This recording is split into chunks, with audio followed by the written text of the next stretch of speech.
Para guru pegawai negeri sipil atau PNS di pemerintah Kabupaten Muratara mempertanyakan tunjangan profesi guru atau TPG Triwulan 4 di bulan Desember tahun 2020 yang hingga saat ini belum juga dicairkan.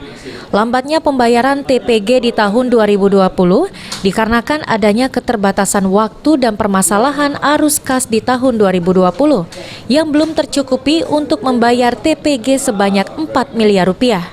Yang nantinya pembayaran tunjangan profesi guru atau TPG Triwulan keempat tahun 2020 akan dianggarkan kembali di tahun 2021, lalu dibayar pada triwulan pertama. Pertama kali masalah keterbatasan waktu dan masalah di arus gas kan.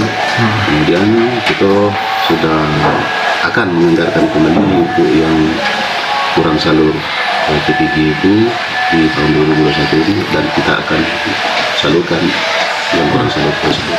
Masalah apa itu? Pertama kali masalah keterbatasan waktu, kemudian masalah arus kas juga. Harus kasih juga ya. Itu totalnya berapa itu, Kak? Lebih kurang sekitar 4 lebih lah. 4 lebih ya? Ya, 4 miliar lebih. Adi Arianza, PAL TV.